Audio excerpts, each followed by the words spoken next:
Ayo. Kaya nakakatuwa itong nangyari sa mga press briefing ni Cheese kasi naglalabasan ng chismis dito. Anong chismis? Kesyo binayaran daw si Cheese, kaya kesyo takot daw si Cheese kay VP Sara Duterte. Yung mga ganyang eksena, sa totoo lang, ang ganda ng paliwanag ni Cheese Escudero dito. Pakinggan ninyo ha. Game. Update saan? Your update sa summons and orders lang po. Officially, wala pa kaming natatanggap. Kaugnay ng mga order na binigay namin, puro social media lamang ng mga sagot ang nababasa ko. Pero officially... Ayan, katulad niyan, di ba? Halimbawa, yung mga congressman, ito yung yung nagtipon-tipon tong prosecution, kesa na sagutin ang Senado, kesa na mag-file sa Supreme Court ng petition against sa remand ng Senado. Anong ginawa nila? Humarap sa social media. Humarap sa media. Post, sagot ng kung ano-ano. Nakalimutan ata nila, nag-convene na ang court. When you say nag-convene na ang court, dapat simula na yung trial nga. 'Di ba? So ibig sabihin, ikaw hindi ka na congressman. Prosecutor ka na. Parte ka na ng prosecution. So ibig sabihin, you are part of the court now. So everything na i-discuss mo should be discussed in the court, not in social media. As a matter of fact, meron niyang ganyan, di ba? Na batas. Hindi pa pwede mga abogado nagsasalita sa media, dadaldal ng kung ano-ano. Anong ginawa ng prosecution? Anong ginawa ng mga congressman? Hala, putak ng putak. Tas sasabihin nila, this is not a political trial. Ulul, hindi political trial. Di sana sumunod kayo sa tamang proseso ng paglilitis sa court. Which is hindi kayo dapat nagsasalita sa media. Dapat idinidiretso ninyo sa court. Nag-hire pa sila ng spokesperson. Talagang para dumaldal. Alam mo kung bakit sila nag-hire ng spokesperson? Kasi nga, bawat isa sa kanila bida-bida. Siguro napagalitan din. Pwede ba, tumahimik na kayo dyan? Isa na lang ang magsasalita para sa ating lahat. Kasi lahat sila daldal ng daldal kanya-kanya sila Pag pinanood nyo yung kanilang press briefing, iba-iba sila na sinasabi. Yung isa, sinasabi nila na magsasubmit sila sa ginawa ng Senate. Meron naman tong isa, sinasabi ang constitutional. Tangina pa, iba-iba ang sinasabi ng prosecution, dapat iisa yun Kasi nga, korte ka na Dinidemanda ninyo, ipinoprosecute nyo itong si VP Sara Duterte. So, dapat iisa yung voice ng mga abogado na yun. Anong nangyayari? Kanya-kanyang bida-bida. Ayan, kaya sila siguro kumuha ng spokesperson. Baka tama na yung daldal natin, tama na yung bida-bida natin. Anyway, tapos na yung election Gago! So, isa na lang magsasalita. Ayan, kaya tuloy nag-hire sila. Wala pang natatanggap ang korte. Mula sa Kamara o mula man kay Vice President Sara. Sir, kailangan bang i-publish pa? May sinabi kasi si Spokes Tonggol kanina. Kailangan i-publish pa nila yung certification or pwedeng i-send lang nila sa inyo tas okay na yun? Oo nga pala, good mood ako ngayon. Hindi ko na sasabihin tulad ng sinabi ko. Lahat ng komunikasyon ngayon sa pagitan ng prosecution at ng nasasakdal ay sa pamamagitan na ng pleadings. So, kailangan isumite nila yan sa korte sa pamamagitan ng pleading. Yon ay dokumentong legal yon na naayon sa rules of court. So, kung resolution man yon ng Kamara, kailangan nilang i-attach yon sa isang pleading na ang tawag ay compliance kaugnay sa order ng impeachment court. Yes. Kailan yung ina-expect yung compliance? So, kailan dapat yung compliance ng case rep? Kasi yung sa number 2 dun sa order, hindi pa nila po yung makakomply. Totoo naman yun at parang hindi naman namin alam yun. Kaya nga nakalagay doon, di ba?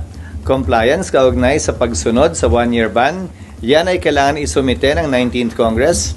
At compliance kaugnay sa desidido pa ba silang ituloy ito sa panibagong Kongreso dahil hindi nga pwedeng i-bind ng 19th Congress, 19th House, ang 20th House. So yun, dapat ibigay naman ng 20th Congress.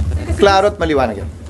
Pero doon sa order, sir, wala nakalagay na timeline. Nakalagay 20th Congress. I mean, sir, yung yung sa order number 1, so dapat may sagot, may compliance sila doon sa number 1 doon sa order. Pwede nilang paghiwalayan na isumite yun, pwede nilang sabay isumite yun sa kasabay na ng 20th Congress. SP yung attestation, yung attestation hanggang June 30 lang? Alin? Yung attestation hanggang June 30 kasi 19 Congress? Hindi. Ang sasagot ng compliance sa 1-year ban ay 19th Congress. Siyempre, sila gumawa niyan eh. Kaya nga sir, so Hanggang June 30 lamang nila pwedeng i-file yon dahil wala silang authority na i-file na yon pagkatapos ng June 30. Pero wala naman deadline. So, kung hindi man nila i-file yon, pwedeng i-file yung attestation na yon sa 20th Congress. Wala naman deadline yun eh. Pero akala ko ba SP yung 19th ang dapat sumagot ng attestation? Sana. Pero, paano ko yung 20th Congress magbago ng isip at sabihin yung pinasang resolusyon ng 19th na compliance sa 1-year ban ay hindi pala compliant? So, may posibilidad na 20th Congress din ang sumagot doon kung ninanais nila. Ayokong pangunahan yung 20th House of Representatives. So walang problema SP kung hindi umabot hanggang June 30 yung attestation? Wala, dahil wala rin namang mangyayari dahil aantayin din nga natin yung masagot yung summons at pagdating ng panahong yon na makapagsumite ng reply ang prosecutors ay 2 araw na lamang naiiwan bago mag-lapse yung authority ng prosecutors sa June 30. Sabi ni Congressman Arnan Panaligan, one of the congressman prosecutors, malabo daw yung order, kaya hihingi sila ng clarification. Okay lang, pero hindi siya pwede magsalita sa ngalan ng lahat hanggat wala kami natatanggap na pleading. Ulitin ko, alam kong political process ito, pero hindi na ito madadala sa mga interview, press release, at saka social media post.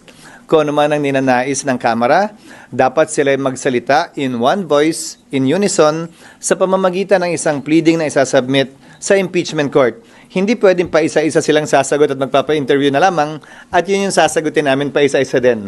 We will only answer, if at all, any formal communication submitted through a pleading by the House Prosecution Panel representing the House of Representatives. O tama, kahit yung tono ko, parang nice, di ba? Should they not comply? So, kung hindi sila mag-comply dun sa order, that's defiance. So, anong pwedeng gawin ng... Nasa sa kanila yon, pero nakalagay sa isang verbal or oral order bago kami nag-adjourn ay magsischedule ang presiding officer, sino man yon, ng impeachment court sa 20th Congress kapag ka nakapag-comply na ang Kamara at sa panig naman nasakdal ang defendant or respondent dito sa kasong ito sa pamamagitan ng pagsumite ng answer doon sa summons. SP SP pag hindi sumagot, dahil korte kayo, Sino muna? ang Kamara po, or any of the parties, since court kayo, meron po bang option na ipakontempt nyo po? At kung ipapakontempt, paano po? Buong Kamara ba yun? Kasama yan sa poder, sa power ng impeachment court dahil nga suppletorily applicable ang rules of court. Subalit, magkaiba. Sa parte ng nasasakdal, meron siyang option na hindi sumagot. May procedure din kung sakasakaling gawin yon. Kung hindi siya sumagot, magpapatuloy ang pagdinig, mag-i-enter lamang ng plea of not guilty sa ngalan niya kung sakasakali dahil ang posisyon ng kanyang mga abogado, itong mga nagdaang buwan, ay aantayin daw nila ang desisyon ng Korte Suprema kaugnay sa kasong final nila. Hindi ko alam kung kailan ilalabas yon ng Korte. What about yung House SP Sa ko? panig ng Kamara, desisyon niya ng impeachment court pagdating ng 20th Congress kung may ipapataw na parusa, pero definitely, pagpapaliwanagin muna sila kung bakit hindi sila nagsumite ng kanilang compliance. At saka, Ang weird no? akala ko ba interesado silang gawin ito? So, Kaya nga ang weird niyan fourth bid pa sila. Hindi, yan ang diniin nila lalo na yung mga pinklawan. Fourth bid, ganun sila ng ganun. Ngayon, hinihingi sa kanila, itutuloy nyo pa ba? Kasi lilipat na tayo ng 28th Congress. Remember, may mga iba na yung mga congressman na iba dyan. Interesado pa ba kayo? Sumagot na kayo. Nasunod nyo ba yung complaint, yung nirereklamo na hindi kayo duman sa DUP? Bakit hindi nyo sagutin? Galit na galit kayo dahil ang bagal-bagal ni GC Escudero. Tapos ngayon, mag-iisang linggo na mahigit mula nung nangyari yun, hindi kayo sumasagot. Ano ba talaga? bakit hindi sila mag-comply? Kumbaga, papasa sa kamay nila kung bakit hindi ito matutuloy kung hindi sila mag-comply. Okay. So, sir, clarification. Walang trial, hindi kayo mag-resume hanggang walang compliance dun sa order. Yon ang oral order na binigay sa impeachment court in open court bago kami nag-adjourn. Pero siyempre, ulitin ko decision yan ng 20th Congress, 20th Senate. Ang posibleng magbago yung decision, posibleng pareho pa rin yung decision. Again, hindi namin pwedeng i-bind yung 20th Congress Senate kaugnay sa mga pagpapasyang ito. Sir, so kailangan pa bang humarap ni VP Sara? Sang-ayon sa aming rules, oo, pero may karapatan siyang hindi humarap. Kung ayaw niya, magpapatuloy yung pagdinay kahit hindi siya humarap. SP, so hindi kayo magre-resume ng impeachment court if hindi makomply yung 1 and 2 sa pag-remand? Depende nga yun sa 20th Congress. Ulit-ulit paulit-ulit. Depende yan sa 20th Congress. Hindi niya pwedeng sagutin yan dahil presiding judge siya ngayon ng 19 Congress. Magpapalit na Senate President kung sakaling, alam mo yon. So dapat sila ang sumagot noon. Tapos na paulit-ulit. Ulit-ulit na lang Depende yan sa presiding officer ng 20th Congress. Halimbawa, sa aking pananaw, kung hindi magsumite ng sagot si VP Sara, kung hindi mag-comply ang Kamara, at some point in time, kailangan magpatawag ng pagdinig para pagpasahan at pagdesisyonan ng impeachment court yung non-compliance, hindi lamang ng Kamara, pero pati na rin ang nasasakdal. Kung kailan gagawin yon, walang timetable o time period ang nakasaad sa rules namin. Sir, yung inhibition, sir, may mga nananawagan ng mag-self-inhibit sila. Sino? Senator Amy, Sino Senator nananawagan? Robin, ACT Teachers Party List halimbawa, sir. Kasi, Pumirma sila sa impeachment, so klarong anti-Sara sila, klarong pabor sila sa impeachment. Ulitin ko ang sagot ko. Anumang panawagan o kahilingan ng sinumang biased na, pabor man o kontra sa impeachment, pabor man o kontra kay VP Sara, hindi namin didinggin o papakinggan dahil biased nga sila At kung may panawagang inhibition dun sa mga pabor kay VP Sara, anti-impeachment, malamang may panawagan ding inhibition dun sa mga ayaw kay VP Sara at saka pabor sa impeachment ng mambabatas. But generally, ang pag-recuse, ang pag-inhibit is voluntary on the part of the impeachment court judge. Nakita na nating nangyari yan sa ibang impeachment na kaso. Kung maalala ninyo, ang defense panel hiniling na mag-inhibit si Senator Judge Drilon nung impeachment ni Chief Justice Corona. Ang desisyon ng impeachment court doon ay hindi yan pwedeng pagbotohan, ni hindi tinake up sa impeachment court dahil voluntary decision yan ng isang impeachment court judge. Ngayon, defense panel ang humiling nun dahil duda sila sa sinasabi daw nung panahon yon. Masyadong anti-corona daw yung posisyon ng senator judge. Para sa akin, yan din ang i-apply naming president at hindi lang rules kaugnay sa inhibition. It is voluntary on the part of the impeachment court judge at hindi yan pwedeng ipilit sa sino man. Pabor man kay VP Sara o kontra man kay VP Sara. Pabor man sa impeachment o kontra man sa impeachment. Unti-unti nyo naman ang nakikita yung mga nagsasalita, hindi ba? Kung kaninong panig sila nakabilang, klaro na anti-Sara, for impeachment sila. Klaro din yung iba na for Sara at anti-impeachment sila. Pero pagka, ang boto na kailangan ay based dun sa number of seats or based sa 24. So kung marami mag-inhibit kung sakali, maapektuhan yun. Hindi mangyayari yun sa pananaw ko. Hypothetical na naman yan. Nakasaad sa rules at ayon din sa ruling ng chair ng impeachment ni Chief Justice Corona na magsisilbing president. Pwede lamang matanggal sa bilang ang sinumang senator judge kapag tinanggal sila bilang senador sa ilalim ng ethics at disciplinary procedure ng Senado. Hindi Kasi ang issue dito yung pinapa-inhibit yung yung mga judges halimbawa tulad ni Senator Robin at saka ni Bato, tsaka ni Amy, pinapa-inhibit sila dahil nga daw bias kay VP Sara Duterte definitely anti-impeachment. That is so unfair. Kasi, paano naman yung iba? Diba? Ang sinasabi nila, dahil nga in-endorse ni VP Sara Duterte, especially yung Duterte, yung may mga papasok pa, at tulad ni Marcoleta, sandali. Paano naman yung in-endorse ni ngayon? Putak ng putak si Soto. Diba? Na tipong mali ang ginagawa ng Senado. Would you consider that na dapat mag-inhibit din siya? Kaya nga, there is no specific rule o law na dapat mag-inhibit. Meron kasing isa ako narinig na comment.